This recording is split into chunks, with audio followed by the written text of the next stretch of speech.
Hello students, welcome to JET Point. I'm Kumar Sambhav and I will teach you organic chemistry of JEE. Specially focus हम करेंगे किस पे, याद रखिएगा।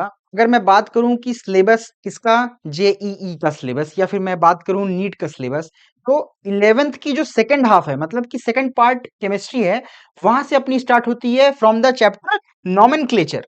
याद रखिएगा, आपका जो सबसे आप स्टार्टिंग में पढ़ते हो ऑर्गेनिक केमिस्ट्री के, फर्स्ट टॉपिक होता है अपना नॉमेनक्लेचर। देन सेकेंडली क्या होता है? सेकेंडली होता है आइसोमेरिज्म। आइसोमेरिज्म, अब आप समझिएगा, these two chapters constitute the basics of organic chemistry। इतनी बात क्लियर है क्या? अब आप समझे ध्यान से, इसको तो हम पहले फोकस नहीं करेंगे, पहले समझे। अब ये तो आपकी स्पेशली नॉमेनक्लेचर। नॉमेनक्लेचर क्या करेगा? आपको नाम से देखिए, नॉमेनक्लेचर मतलब किस तरह हमें नामीकरण करना है, हम इस चैप्टर में वो चीज सीखते हैं। Naming of the compounds, naming of the compounds, naming of the compounds. इतना क्लियर है? चलें, मैं बात करूंगा स्पेशली जो मेरा पार्ट है ऑर्गेनिक केमिस्ट्री का, जो मेरा स्पेशलाइज्ड पार्ट है, वो है अपना जनरल ऑर्गेनिक केमिस्ट्री। क्या है? जीओसी, जीओसी, जिसको हम क्या बोलते हैं? जीओसी बोलते हैं, जीओसी पार्ट फर्स्ट, या फिर इसी को हम बोलते हैं reaction mechanism. Reaction mechanism, reaction mechanism part first. इतनी बात क्लियर है क्या? समझे आप बात को? What is GOC?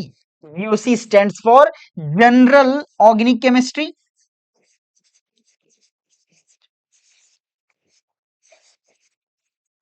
General organic chemistry part first. अब आप समझिएगा, अगर मैं एक सिलेबस फॉर्म में बात करूं, अगर मैं बताऊं कि देखो, होते तो चैप्टर बहुत हैं, आप अगर चैप्टर देखोगे तो आपको मतलब कि डिफरेंशिएशन मिल जाएगा। आप 12th में देखोगे तो फर्स्ट चैप्टर अपना halo alkanes and halo arenes मिल जाएगा, देन अल्कोहल, फिनॉल, ईथर मिल जाएगा, then aldehyde, ketone and carboxylic acids वगैरह मिल जाएंगे। लेकिन अगर आप मेरे पॉइंट ऑफ व्यू से चलो, तो मेरा अपना एक तरीका है, तो मैं क्या मानता हूं कि अपनी 11th 12th की, क्योंकि सिलेबस चाहे जेई का हो चाहे नीट का हो, केमिस्ट्री 11th और 12th की ही तो आती है। समझे? होता क्या है, मेरे मानने से कि ऑर्गेनिक केमिस्ट्री जो है, ऑर्गेनिक केमिस्ट्री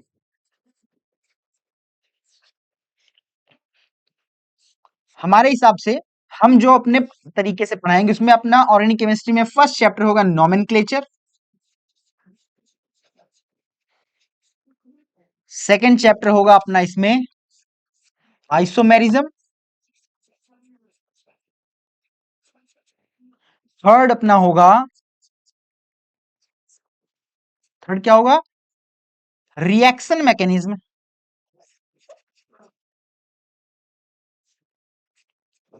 रिएक्शन मैकेनिज्म, या फिर इसी को हम बोलते हैं जीओसी पार्ट फर्स्ट। इतनी बात क्लियर है क्या? GOC part first.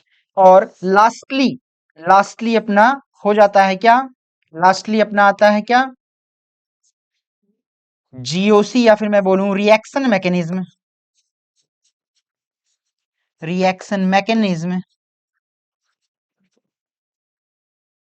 और इसी को बोलते हैं हम जीओसी पार्ट सेकेंड। ध्यान से समझिएगा बिल्कुल। पूरी ऑर्गेनिक केमिस्ट्री में वैसे तो बहुत नंबर ऑफ चैप्टर्स मिल जाएंगे आपको, लेकिन जो हम पढ़ाएंगे जिस तरीके से, आपकी पूरी wholesome organic chemistry of class 11th 12th as well as NEET as well as JEE mains advanced, सब इसमें आएगा। क्या 4 चैप्टर में इंक्लूड हो जाता है, पूरा कंक्लूड हो जाता है। इतनी बात क्लियर है क्या? समझे? इतने में सारी चीजें कंक्लूड होंगी कैसे?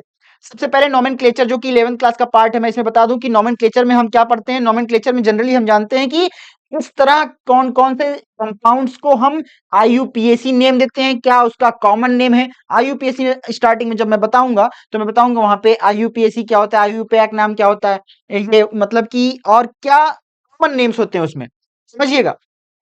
तो देखो इसमें ये सारी चीजें इंक्लूड हो जाती हैं। देन अपना आता है आइसोमेरिज्म, जिसमें आप स्टीरियो केमिस्ट्री के बारे में पढ़ते हो। इसमें क्या पढ़ते हैं हम, इसमें जनरली इसमें हम 3D कंपाउंड्स के बारे में, या फिर मैं कहूं कि स्टीरियो कंपाउंड्स के बारे में बात करते हैं, stereo chemistry, stereo stereo chemistry. इतनी बात क्लियर है क्या। देन लास्टली अपना क्या, रिएक्शन मैकेनिज्म में पार्ट फर्स्ट जो है ये अपना एज अ टूल है।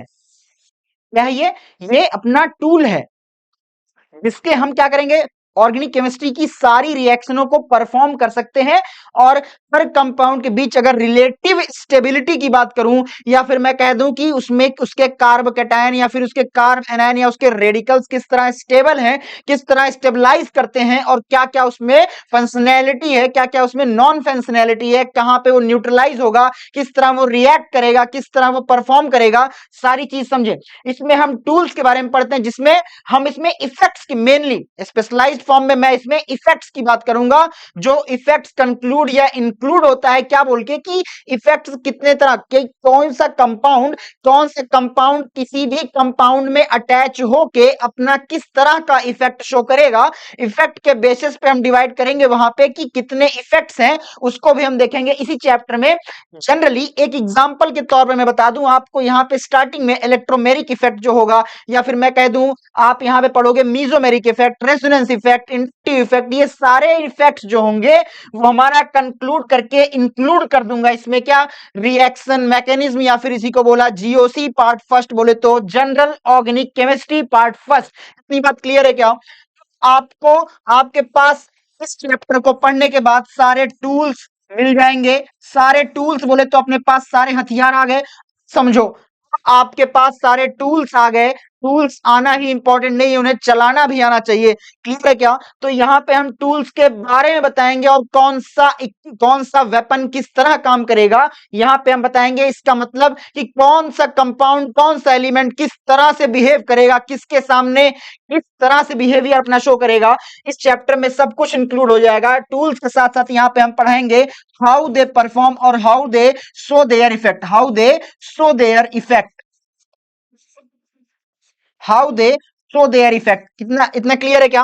अब जब आप जान गए कि हथियार आपको मिल गया और आपको उसे चलाना भी आ गया, तो कीप इट सिंपल, एकदम सिंप्लीफाइड वे में। जीओसी पार्ट सेकंड क्या कहती है, जीओसी पार्ट सेकंड मैं बोल लूं मतलब general organic chemistry part second या रिएक्शन मैकेनिज्म पार्ट सेकंड इसी को बोलते हैं। इसमें अपनी ऑर्गेनिक केमिस्ट्री की जितनी भी रिएक्शनें हैं, जितनी भी मैं बोल रहा हूं, जिसका मतलब सारी होलसम होलिस्टिक फॉर्म में, मतलब जितनी भी रिएक्शन है from the simplest one to the most complex one, from the mechanism to the simple mechanism to the complex mechanism, from the rate determination to the rate forward, सब कुछ concentration term सब कुछ यहाँ पे हम conclude करेंगे organic chemistry के बारे में। मतलब मैं कह दूं कि जो जीओसी पार्ट सेकेंड है अपना होलसम है किस चीज का, ये कंटेन करेगी ऑल द रिएक्शंस, क्या, all the reactions, सारी reactions related with organic chemistry. अच्छा बार बार मैं कह रहा हूं organic chemistry, organic chemistry, organic chemistry, समझिएगा। ऑर्गेनिक केमिस्ट्री कंक्लूड क्या कहती है कि ऑर्गेनिक केमिस्ट्री वो है जिसमें कार्बन प्लस हाइड्रोजन की ही बात हो, इसके अलावा जो भी एलिमेंट आएगा सारा एलिमेंट पार्ट होगा इनऑर्गेनिक केमिस्ट्री के, जो आपको सौरभ सर पढ़ा रहे हैं। क्लियर है क्या इतनी बात। सौरभ सर क्या मतलब उसमें आपको वो क्या पढ़ा रहे हैं, वो फिजिकल केमिस्ट्री, फिजिकल केमिस्ट्री क्या है आपको बताया था, मतलब जो एक फिजिकली मतलब एक भौतिक, मतलब कि जो हम लोग महसूस कर सकें, देख सकें। जैसे पीएच कंट्रोल, हम लोग पीएच देख रहे हैं स्केल पे, तो ये फिजिकल चीज है ना, पीएच काउंट कर रहे हैं कि कितनी इसकी मतलब कि एसिडिक स्ट्रेंथ होगी, कितनी बेसिक स्ट्रेंथ, सारी चीजें यहाँ पे भी आएंगी। लेकिन हम यहाँ पे ऑर्गेनिक केमिस्ट्री में हम फॉर ऑर्गेनिक कंपाउंड्स की बात करेंगे, ऑर्गेनिक कंपाउंड्स की ही बात करेंगे यहाँ पे। और ऑर्गेनिक का मतलब आज से आप समझ गए कि क्या, कार्बन और हाइड्रोजन को ही कंबाइन करके हम बोलते हैं ऑर्गेनिक केमिस्ट्री। इसके अलावा जो भी आ जाएगा तो वो कंपाउंड ऑर्गेनिक नहीं रह जाएगा, वो बन जाएगा इनऑर्गेनिक कंपाउंड। इतनी बात क्लियर है क्या।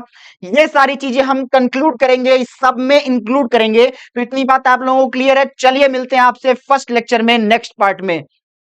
Thank you.